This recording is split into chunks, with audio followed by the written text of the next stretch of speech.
Yes, thank you. First of all, good afternoon, everybody. And I want to thank also SS and Dr. Abla for inviting us and send the best regards of Ambassador Christian Berger, who couldn't be here with us. And I have to say, I've been here 2 years in Egypt, and I have learned a lot, and a lot thanks to SS as well. There's some very good publications, and especially the Business Barometer. I have to say, it's very important for us to know what the real businesses on the ground think about it.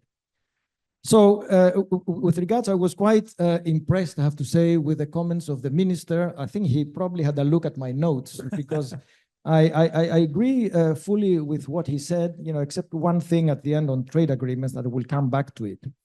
So, but let me tell you about what is happening in the EU and how, we can help further investment in Egypt and how we address the issue of nearshoring. So it is, everybody has admitted, also in previous panel, that the trade landscape has changed substantially in the last years. It's because of wars, because of COVID, because of climate change. In my experience, when I was talking about trade, 10 years ago, it was a boring subject. Nobody wanted to talk about it. But now there's a lot of new elements, and these elements have to do with resilience, have to do with economic security, have to do with food security. So in the EU, businesses, they're looking at the picture, and they no longer look at supply chains as looking at the most cost efficient, the producing at the minimum cost, but at the most resilient one. And that's where the discussion on nearshoring or friendly shoring is coming. Now, I have to admit that this is not a term that we use in the EU. You will not find these terms, in our official documents. But you will see the message that it is addressed to our neighbors through this very important development, the appointment for the first time of a dedicated commissioner for the Mediterranean. So this is a new post. It has been attributed to Commissioner Suika, and she will be taking over, hopefully the 1st of December with the new commission. And it shows that Mediterranean and, and Egypt within the Mediterranean is a real priority. And I call on all of you to look at the letter, the mission letter that has been addressed. It's public, it's on the website, which really says, and I'm reading out again, she should be working with Mediterranean partners, building comprehensive partnerships focused on investment, economic stability, jobs, energy, transport, etc., scaling up and deepening trade and investment, creating the necessary conditions for a conducive business environment and investment climate towards a more integrated Euro-Mediterranean market. And also the mission letter to the new trade commissioner, who will be taking over, Mr. Šefčovič, it says clearly, you will lead on clean trade and investment partnerships, which is a new and very interesting concept. Diversify our supply chains and boost the economies of our partners. So it's not just diversify supply chains for the benefit just of European companies, but also we want to see the Mediterranean region grow economically, and especially with African partners to facilitate trade and promote sustainable investment. So this is the political messages that are coming from Brussels, and the minister right now, he's there. He's going to talk to commissioners. I hope they don't decide otherwise. We could have had this meeting tomorrow. I would have said more about it, but I'm sure he's actually passing the same messages. So, what do investors really look after? Why should they come to Egypt? And it all comes down to a few key words, which is credibility, transparency, predictability, and legal certainty. My background, I'm a lawyer. It's very tricky to ask lawyers talk about economic subjects. We like legal certainty. We want to see documents. We want to see agreements with hard commitments. So Egypt has done, and it was very well explained, huge improvements in its physical infrastructure. But investors also want to see developments and modernization of the non-physical infrastructure. And that means a lot of the issues that we know the ministry and Gafi are working on, as the minister said, facilitating customs clearance, facilitating the business environment in terms of licensing, investment licensing. But it goes a bit further, wider, in terms of look at the intellectual property regime, looked at the enforcement of court judgments, So, making the business environment easy, understandable, transparent to European investors. That is really key. So, where do we have today? What is the relationship? Those of you who, and I'm sure most of you know, we have upgraded our relationship to a strategic partnership. That was done in March. President von der Leyen was here, and with President Sisi, they upgraded the relationship, covering a number of issues, including trade and economy. And I have to say, strategic does have meaning. We have very few strategic partners. Egypt is the only one in Northern Africa, which basically means that we will be discussing the full agenda of our relationship, with high-level summits every year or every 2 years. And we try to deliver on this. We had a big investment conference in June. I think a lot of you were there, where we brought over 600 European investors to meet with over 2,000 Egyptian companies and discuss opportunities in Egypt. Now, as I said, I'm a lawyer, I like agreements, and we have the association agreement, which is a legal document, which is really, there's good aspects and bad aspects. The good aspect is it was one of the very first bilateral agreements we entered, which shows the priority we were giving to our North African partners. But the bad news is it's very old. It covers only tariffs, covers only goods, and it has nothing to do with modern agreements. It's like using iPhone 1, while now we are in iPhone 15. So there's a lot more that is missing, a lot more that we can do. Okay. And we're asking the question, and Egyptian businesses should ask themselves this question. Is this, something that covers their needs? Is it really tariffs, the problem with Europe? Or is it behind the border issues, as we just heard? Or is it about standards? It's about phytosanitary standards, about, intellectual property issues in the EU. Is it about services? I fully agree with what the minister said about the human skills and the human capital in Egypt. So why not be able to offer these services in Europe? We just had in Europe an agreement with Canada, for example, to mutually recognize architectural profession. So now Canadian architects can come and work in Europe. So why not open the market to Egyptian architects to come? And why not open it to, fintech? I will finish by saying that we very much hope now to engage with the new minister, the new government. There are so many areas we can talk about and strengthen the relationship. And I will mention simply one, ITC. In the last 2 years, Egypt has gone through a lot of difficulties. We know in many sectors, exports and sir, you will tell us about your area, have gone down with a couple of exceptions. One was agri-food, which was a really success story. And the other one was ITC. I was very impressed to see that the ITC sector in Egypt grew by 16%, reaching 6 billion. And a lot of this was about exports of services. So, and that's due to the human element, because their cost base is in EGP, on Egyptian pounds. But when they export, the revenue is in euros or in dollars. So that's an area, it's, where we should really look at and see how we can exploit this, how we can open, the services market, ITC, the EU service market to Egyptian business. And at the second round, I will talk about also, if you allow me then, sustainable investment and some plans we have with Egypt. Well, first of all, let me say on the points made, I have 3 or 4 comments before coming to the question. The first one is, as I said before, clarity of policy is very important. I was particularly interested in the latest business barometer that a lot of the Egyptian companies raise as a concern the lack of clarity on future economic policy. And that's really a key, because if you don't know which direction the boat is going, it's very difficult to take decisions. But this applies also to investors. If investors don't know where the country is going, it's difficult for them to decide between one or the other country. So clarity on sectors, and in this we very much support the government and its state ownership policy and the divestment process that Blanca mentioned. And the more clarity they can inject into this policy, the better it will be also, so that we know in which sectors investors are welcome and what are the conditions of competition. The second is that of course, we talk about the business environment and facilitating it, but there is one element that it is really generally, in my experience, focused to very big companies.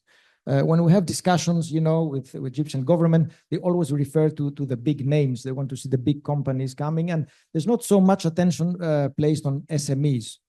Now, SMEs is the backbone of the European economy. Over 97% of companies in Europe are SMEs, and are these companies that create the clusters, the industrial clusters that help feed in and help the big names, the big companies, that are famous, worldwide. So, SMEs should also be welcome, and to attract SMEs who don't have don't have an army of lawyers or accountants to be able to translate, to try to understand the labyrinth of the legislation and of the incentives. It has to be made simple in English, on one website, information, and then as a second step, also eliminate steps. If there's 20 steps that need to be taken for, land allocation, you have to think, do we really need 20 steps? Can we do it in 5 steps?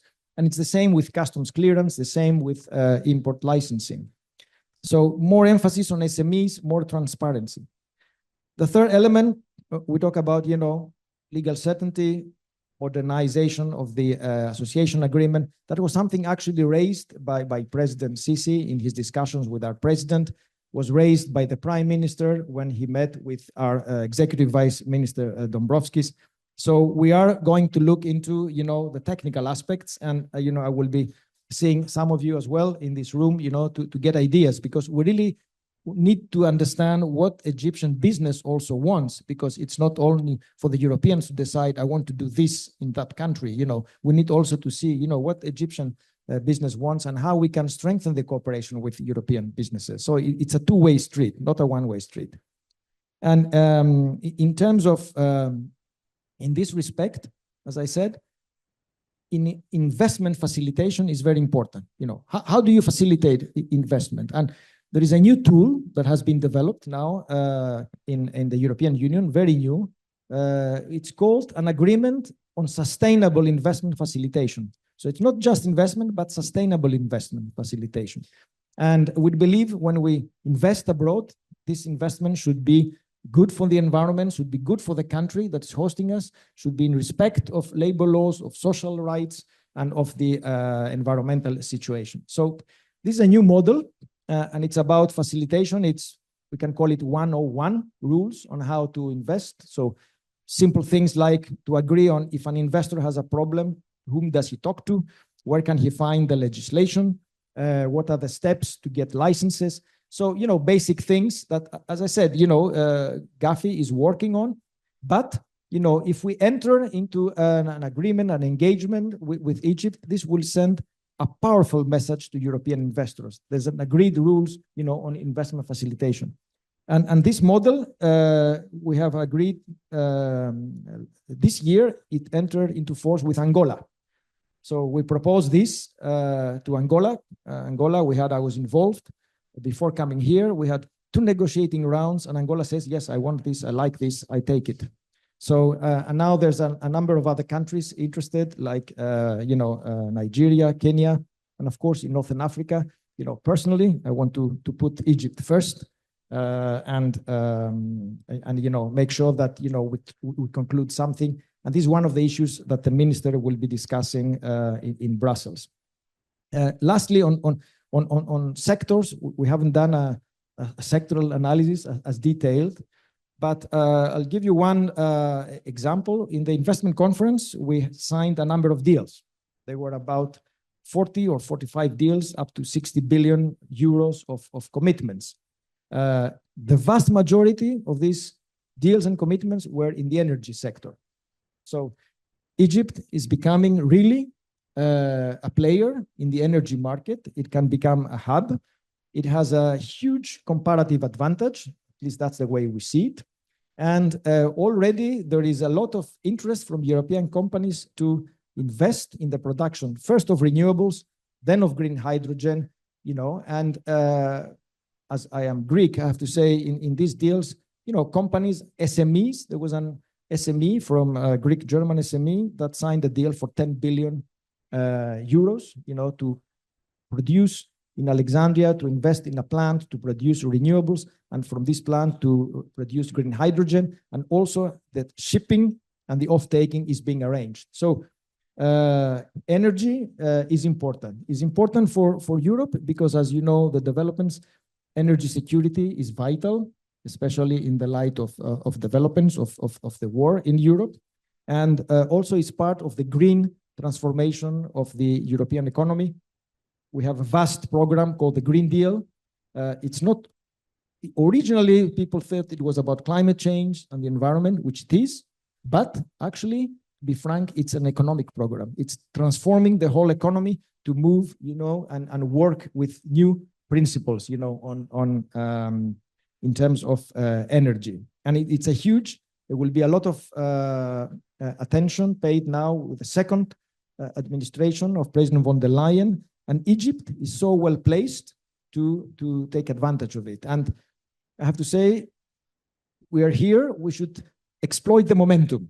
Now, it is, the European attention is on Egypt. So Egypt should really exploit. There's other countries in the region, there's competition for that. Egypt is not alone. But I think you're very well placed. As a last comment, today as we speak, there is a GCC, Gulf Cooperation Council, European Union Summit. And those countries also want to enter into the European market with energy products. But personally, I think Egypt has a comparative advantage, but one needs to move fast. Yes, thank you. A couple of comments on what my co-panelists said, and then maybe a couple of the answers. First on, just to address the issue of the CBAM. The CBAM indeed is a policy that we have taken. It's, for those of you who are not familiar, CBAM is a carbon border adjustment mechanism, which means that certain products, these 5 well-defined products, will have to green their production and then enter the EU. Otherwise, they will have to pay a CBAM certificate fee. Now, this was done in order to help address climate change. And I have to say, the first ones who complained about it was European producers, because the obligation so far is only on European producers. They have to do it. If they don't do it, then they have to pay these fees. So it is a way of, making sure that there's a level playing field between our producers and international producers. Now, it's not true that's protectionism for one very simple reason. For these 5 products, we are net importers of these products. So we need to import them. So the question will be not whether or not we'll import them because we need them, is from whom are we going to buy it? So those who are green will get the benefit. They have the comparative advantage. And that's why I'm saying Egypt is in a very good place because of renewables and the production of renewables. And I think that in the future, they will take over, perhaps market share from a lot of other suppliers into the EU. So I think CBAM is actually more of an opportunity rather than a challenge, even though it sounds complicated and difficult. On my second comment was, you mentioned, the auditing. It's true that the real problems, as I said, are behind the borders. That was my point when I said that our agreement is very old. It deals with tariffs. The problem is not paying tariffs into the EU because there are no tariffs. It's what happens afterwards. And in terms of agri-food products, I will admit it, we have a very strict legislation. We have very high standards. And that's because historically there's been a lot of food scare stories in the EU. And now there is zero tolerance in terms of consumer protection. The good aspect is if one, however, meets these standards, then they can export to anywhere in the world. They're accepted as, as a certificate of guarantee. And we will be doing more. There is now a policy in the EU to link production to consumption. So we call it from farm to fork, which means look at the whole production of a product until its consumption by the final consumer, and it must be sustainable. And this will be translating into, in the future, also, for example, labeling. information provided on the calories, on the content of the product. So those who move fast in sustainability, again, they will be, getting an advantage over others. So this is coming. It's coming in Europe. And as I said, European farmers are not also so happy about it, but they will have to comply. But the aim is to create a sustainable, especially because of the food security issues, that the world has, sustainable chain from production to final consumption. And a point I wanted to make on, textiles. I couldn't because, I owe you one comment on textiles. And this has to do a lot with what I see here as the level playing field. And how is it linked?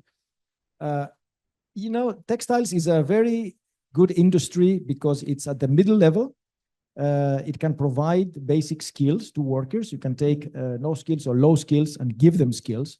So it's a very good industry to develop. And I have personally experienced, before coming to Egypt, I worked a lot with Bangladesh. Bangladesh is a 200 million country, which had, it was actually a least developed country, an LDC. And they started exporting textiles, in 2021. They were exporting about 900 million euros of textiles to us. And you know what is the number today after 24 years? You'd be impressed. It's over 20 billion of euros of exports. And why did this happen? Because, they had a special program. They did not have an association agreement. Actually, they're asking for an association agreement right now. They're knocking at our door and say, please, can we have an FTA with Europe? The trick was that the government listened to the private sector. And that's very important. And that's something that, I think Blanca mentioned. They went to the private sector and they said, we want to develop the textiles industry, a cluster. What do you need from us? How can we shape regulations so that we help you export to the EU? And it happened. So there needs to be thorough consultation of the private sector in Egypt also on all these measures and reforms that are being taken, because they have to work in favor of the private sector. And I'm saying this because I'm saying also out of self-interest. If the situation improves for Egyptian investors and Egyptian companies, automatically improves also for European investors and companies. So it's not one or the other. If the sea level rises, all boats go up, as they say. So that's a really important part. On one aspect, on gentlemen from UNIDO, I have to say that we work very well with UNIDO. Right now, we have a program. And this, again, as I said, in the absence of a more deep agreement, it's still a program in the sort of donor-recipient relationship. It's a specific program with the Minister of Trade and Industry. Now it's Investment and Trade, to do two things. The first thing is to help improve the quality infrastructure. So all these organizations, the labs that verify and accredit and certify Egyptian products, to raise them to international standards so they can properly do their work. And in that case, if it works, there will be less auditing, because then there will be, certificates, acceptable at international level. And the second one is to help SMEs. We are selecting clusters. I have to say, one is in the textiles cluster, others in the agri-food, in certain governorates in Egypt, to help them, to see what is the capacity building they need in order to be able to export to the EU. So do they need to develop new products? Do they need to improve the current products? And this is an ongoing program as we speak. We call it Tigara, which means trade. And with the help of UNIDO, actually, in the Ministry of Industry now, because industry moved to separate itself from trade. And lastly, something that I ought to have said before, because Minister Rani Al-Mashat mentioned it at the very beginning, that we are in discussions with the Egyptian government to give what we call macroeconomic financial assistance. This is part of the package that was mentioned before of 7.4 billion. 5 billion are macroeconomic financial assistance. which means giving this loan at concessional rates to the Egyptian government. And it is linked to what we call targets. So we are agreeing with the Ministry of Economic Planning and International Development on certain targets, which go back to the reforms that the government itself is doing. So it's a way complementing the effort, is actually providing a further carrot to do these reforms, which are already in the books, and we hope to see them materialize very soon.